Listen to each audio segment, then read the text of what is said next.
વરુણભાઈ, આપ શું કહેશો? જય સરદાર. કરમસદ ધામ રહેવું જોઈએ. કરમસદનું અને સરદારનું માન અને સન્માન હંમેશા જળવાવું. નિલેશભાઈ, આપ પણ કરમસદ આવ્યા છો, શું કહેશો? કરમસદ જે ગામને મહાનગરપાલિકામાં ભેળવી અને સ્વતંત્રતા જે આપેલી, જે સ્વતંત્ર દરજ્જો આપેલો શ્રી સરદાર ગામ બનવું જોઈએ, એને ગામ બનાવી અને નગરપાલિકામાં ભેળવી અને જે શ્રી સરદાર સાહેબના વિચારોને જેમ સ્ટેડિયમમાંથી બોર્ડ કાઢી નાખ્યું એવી રીતે સ્ટેપ બાય સ્ટેપ જે સરદારના વિચારોને અને સરદારના મૂળને કાઢવા માટેના જે પ્રયાસો થઈ રહ્યા છે એના વિરોધમાં આજે જે ધરણા કાર્યક્રમ આજથી સ્ટાર્ટ કર્યો છે, સમિતિ દ્વારા જે આયોજન કરવામાં આવ્યું છે એને સમર્થન દેવા મોરબીથી આવ્યો છું. અને આવનારા સમયમાં સમિતિ જે કંઈ નિર્ણય કરશે એ આખા ગુજરાતની અંદર આપણે એનો સંદેશો ફેલાવવા માટે તૈયાર છીએ. વાસુદેવ કાકા, આપ અમદાવાદથી આવ્યા છો, શું કહેશો?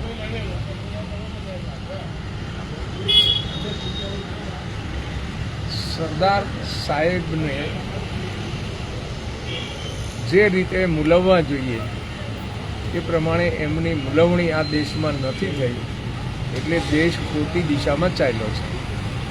સરદાર સાહેબનું જે સ્વપ્ન હતું એ સ્વપ્નને સાકાર કરવાની જે ભૂમિકા છે એ કરમસદના લોકોએ ચાલુ કરી છે. અને કરમસદ એ એમનું સ્વપ્ન એટલે સ્વતંત્ર કરમસદ.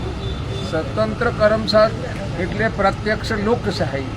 એ સ્વપ્ન જે સાકાર કરવાનું જે બીડું અહીંથી કામ ચાલુ થયું છે, આ કામ આજ અહીંયા કરમસદમાં છે, કાલે ગુજરાતમાં હશે, પરમ દિવસે સંપૂર્ણ ભારત દેશમાં હશે. આ દેશને પ્રત્યક્ષ લોકશાહીની જરૂર છે.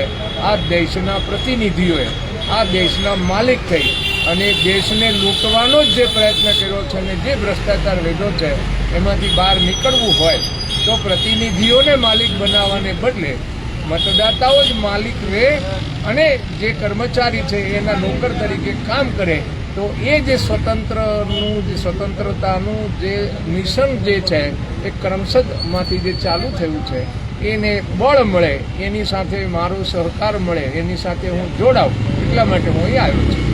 સંજીવભાઈ, આપ ઊંઝાથી આવ્યા છો, શું કહેશો? કરમસદ ગામને જે ભારતના નકશામાંથી જે મિટાવવાનું ષડયંત્ર કરવામાં આવ્યું છે એને લઈ અને આજે અહીંયા ધરણા પ્રદર્શન ચાલુ છે. કે ધરણા પ્રદર્શનની અંદર હું પોતે સામેલ થવા માટે આવ્યો છું અને ઘણી એવી બધી બાબતો છે કે સરદાર વલ્લભભાઈ પટેલ સાહેબ પર જે દેશ રાખવામાં આવ્યું છે, તેમનું નામ, તેમના માદરે વતન જે કરમસદ ગામને પણ નકશામાંથી જે મિટાવવામાં કોશિશ કરવામાં આવી એને લઈ અને આજે અમે અહીંયા ધરણા પ્રદર્શનની અંદર હાજરી આપવા માટે આવ્યા છીએ. આગળનું જે સરદાર સન્માન સંકલ્પ આંદોલન સમિતિ દ્વારા જે પ્રોગ્રામો નક્કી કરવામાં આવશે એનું સંપૂર્ણપણે અહીંયા સમર્થન કરવાનું છે. અને સરદારનું અપમાન એ ક્યારે પણ સાચી લેવામાં નહીં આવે, તેને લઈ અને અહીંયા અમે સમર્થન આપવાનું. શૈલેષભાઈ રાવલ, આપ શું કહેશો? આપ પણ આજે અહીંયા ધરણા પર બેઠા છો. હું હરેશભાઈ રાવલ.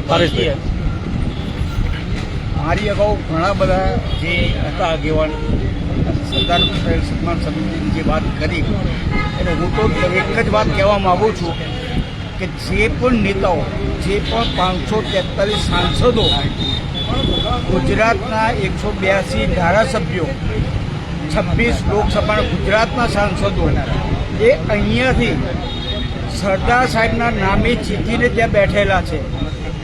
તો એ લોકોને હું વિનંતી કરું છું કે એ નેતાઓએ અહીંયા આવી આ જે સરદાર સન્માન સમિતિ માટે આવી અને એમને શું કરવા માગે છે, કરમસદને વિશ્વ લેવલે જે નામ ભૂસાવવા માટે આ લોકો ગયા છે, તો કરમસદને વિશ્વ લેવલે પહોંચાડવા માટે આવનારી આગળની પેઢી માટે આ દેશના જે પણ સાંસદો અહીંયા આવી મુલાકાત કરે તો અમે માનીશું કે આ સરદારના વંશજો છે અને સરદાર સાહેબનું સન્માન કરી રહ્યા છે.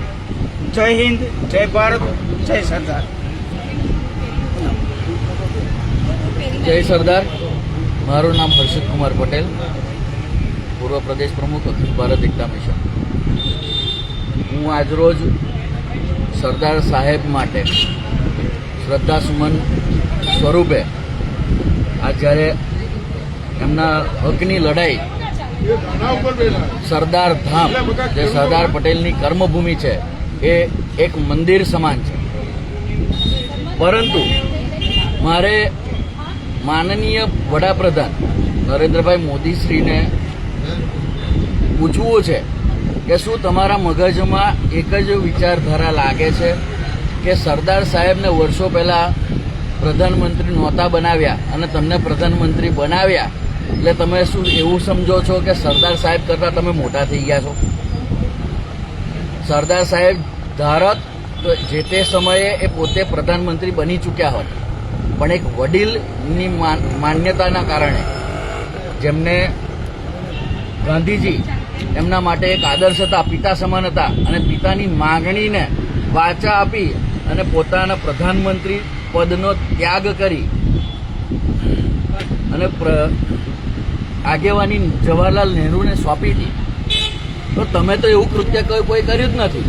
તમે કયા વડીલનું મોન જાળવ્યું છે? તમારા કરતાં તો સરદાર પટેલ ઘણા મોટા છે.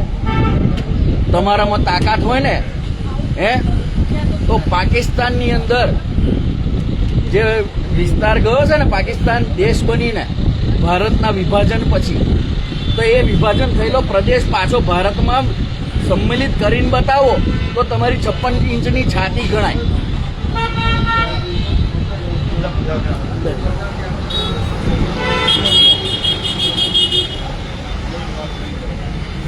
બોલો મારે. जय सरदार. आज सरदार वल्लभ भाई पटेल पार्टी की तरफ से और सरदार सम्मान संकल्प समिति की तरफ से जो आज करमसद में एक मुहिम हमने उठाई है कि सरदार का कर्ज चुकाना है और सरदार वल्लभ भाई पटेल का फिर से सम्मान वापस लाना है. तो करमसद को सरदार धाम बनाने का हमारा पूरा प्रयत्न रहेगा, क्योंकि जो आज की भावी सरकार है और केंद्र की सरकार है, जो नरेंद्र मोदी जी से मैं यही कहूँगा कि महापुरुषों के नाम मिटाकर इतिहास नहीं बनता है, अगर इतिहास बनाना ही है तो अपने कर्मों से बनाइए. जय हिंद, जय सरदार. જય સરદાર.